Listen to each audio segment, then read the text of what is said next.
Assalamualaikum warahmatullahi wabarakatuh. Kembali lagi dengan saya Nimas Ayu Windrastuti, NIM 18 dari Prodi Pendidikan Informatika. Nah, pada kesempatan kali ini saya akan menjelaskan bagaimana tutorial menginstalasi Moodle menggunakan XAMPP di localhost yang ada di laptop kita. Hal-hal yang perlu kita siapkan adalah XAMPP dan file Moodle-nya itu sendiri. Nah, di sini saya sudah menginstal XAMPP sebelumnya.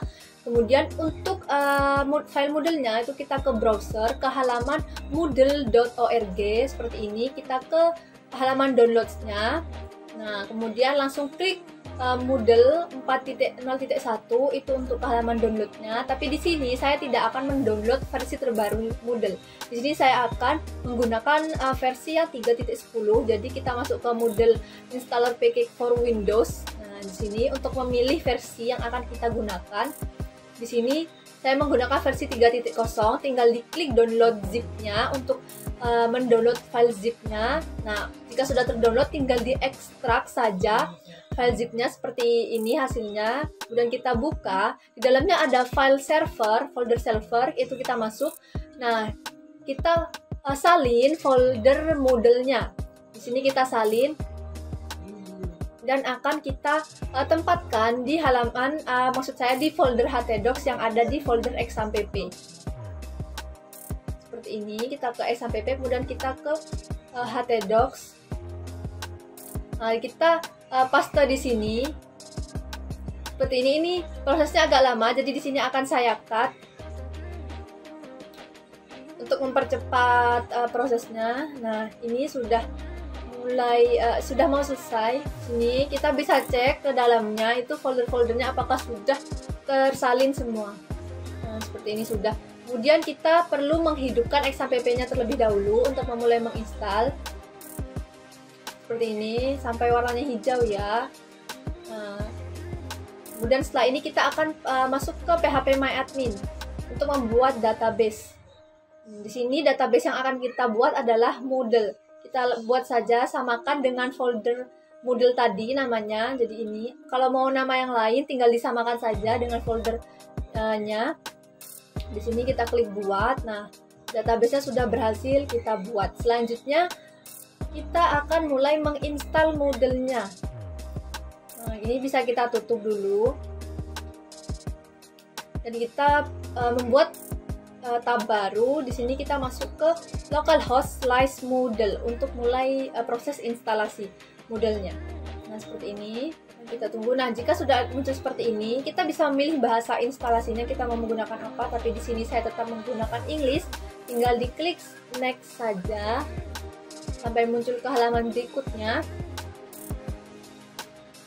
Nah, di sini untuk patch-nya ini kita biarkan seperti itu saja, default, karena sudah betul. Tinggal kita klik next.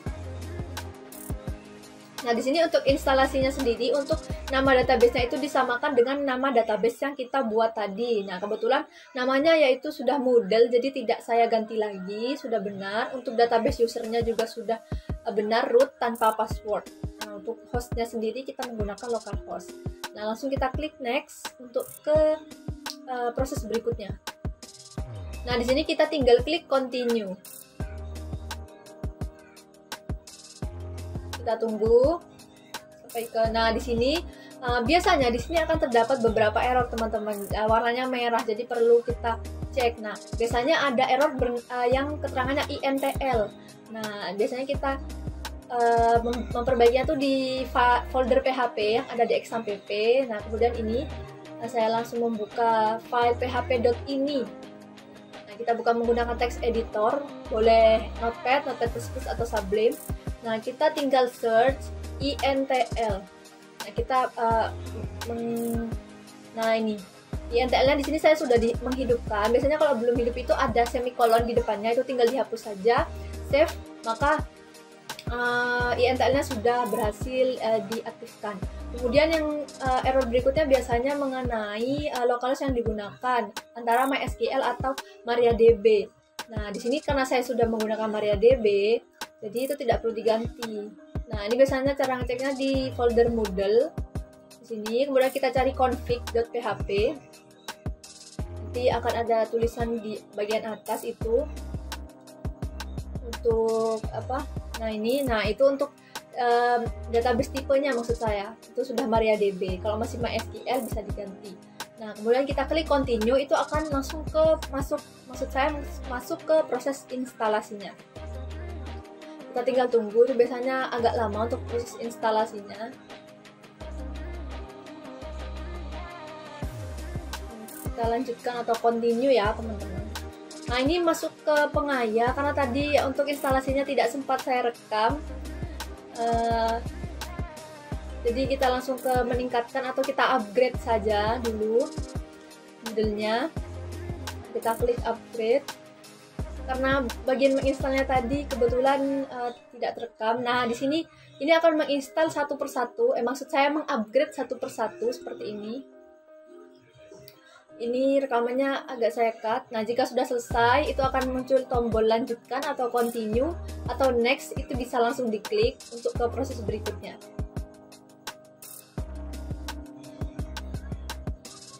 Nah, di sini kita mulai mengatur administration-nya. Di sini untuk password-nya saya tutup. Untuk username-nya saya tetap admin. Untuk first name-nya kita coba menggunakan nama. Email address-nya jangan lupa dimasukkan. Di sini saya menggunakan email pribadi. Nah, first name-nya kita ganti, coba Nimas. Kemudian surname-nya kita coba Ayu. Atau mungkin bisa nama yang lain.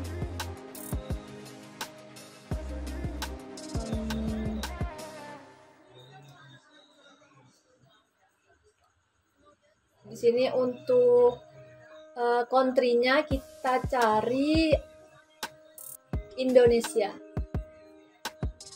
Nah, untuk time zone-nya kita cari Asia atau Jakarta. Tapi di sini saya akan mengubah first name-nya dulu menjadi admin untuk mempermudah saja ya teman-teman. Kita ganti ke admin ke awal. Untuk surname-nya kita ganti Nimas. Nah, untuk selanjutnya kita bisa city atau tahunnya itu kota ya, kita tulis di sini city-nya saya. Kemudian time zone-nya kita pilih Asia Jakarta. Kita cari dulu. Nah, jika sudah selesai seperti ini bisa dicek ulang semuanya. Nah, ini passwordnya jangan lupa dicek dan dicatat supaya tidak lupa teman-teman. Nah, ini sudah dicek semua. Jika sudah, langsung ke tombol bagian bawah. Nah, ini ke bagian update profile. Nah, registrasi profilnya. Oh, ternyata ada kegagalan di bagian password. Nah, ternyata harus include simbol. Jadi di sini saya menambahkan simbol pada password saya. Jadi kita betulkan terlebih dulu passwordnya. Jadi di sini diminta passwordnya itu include dengan simbol. Nah, ini kita klik lagi update profile. Semoga bisa. Kita tunggu sebentar. Nah, sudah. Nah, sebenarnya pada tahap ini itu proses instalasinya itu sudah berhasil. Nah, itu sudah muncul nickname-nya tadi, admin Nimas surname-nya tadi ya. Kita bisa cek ke bawah. Nah, seperti ini. Jadi kita bisa melihat ke halaman dashboard. Nah, kita klik dashboard. Seperti ini, kita tunggu. Oh, ternyata this pack isn't working. Nah, ini tidak perlu panik. Kita langsung ke halaman XAMPP, maksud saya ke folder XAMPP. Kita cari, nah ini model data, kita buka model datanya ini, foldernya ini, kemudian kita hapus seluruh isi di dalamnya, baik folder maupun file-file, ini kita hapus semuanya. Nah, kita hapus dulu, kita blok langsung, kita hapus semua. Nah, kita cek lagi ke halaman yang tadi, kita refresh halamannya, apakah sudah bisa. Kita refresh lagi, kita tunggu. Nah, ini kita diminta login. Nah, bagian ini kita langsung masukkan username-nya tadi, yaitu admin. Username-nya, kemudian password-nya, jangan sampai lupa. Tadi saya sudah catat. Jadi tinggal dimasukkan saja password-nya. Lalu kita coba login. Semoga bisa. Ya, pasti bisa, karena username-nya sudah bisa. Nah, di sini. Nah, ini untuk site name-nya atau website name-nya itu bisa kita buat. Nah, di sini misal food site name-nya. Nah, kita coba buat nama untuk site name-nya ini.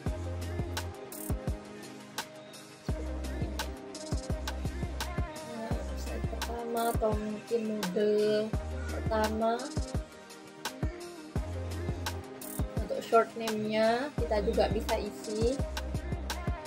Lanjut, ini tidak perlu diisi semua ya karena banyak teman-teman, cukup yang penting-penting saja. Kita scroll ke bawah, ada beberapa yang memang kita harus isi. Nah, seperti ini, time zone-nya yang pasti kita harus setting time zone, yaitu Asia Jakarta. Nah, jika sudah, kita lanjut ke setting yang berikutnya, kita cari yang perlu untuk diisi. Yang lainnya tuh tidak perlu ya. Ke bawah, biasanya kita perlu mengisi email location ini cukup banyak ya ke bawah ini. Mungkin kita bisa menggunakan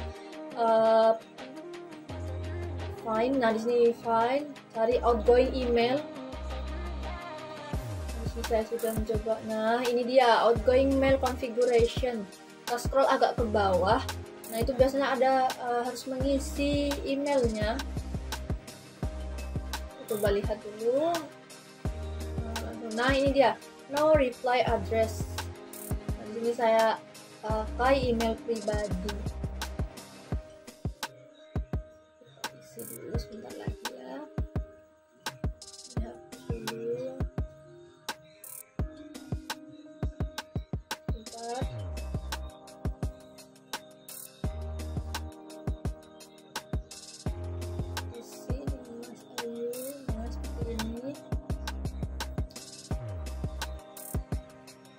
Nah, kita langsung ke bawah, scroll. Sepertinya sudah tidak ada yang perlu diisi lagi.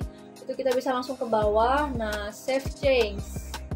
Di sini perubahan site-nya sudah kita save. Nah, seperti ini. Ini adalah tampilan dashboard dari web yang kita buat seperti ini. Nah, mungkin segitu saja yang bisa saya sampaikan mengenai instalasi Moodle di localhost menggunakan XAMPP. Jika masih banyak kekurangan mohon dimaafkan. Semoga bermanfaat. Wassalamualaikum warahmatullahi wabarakatuh.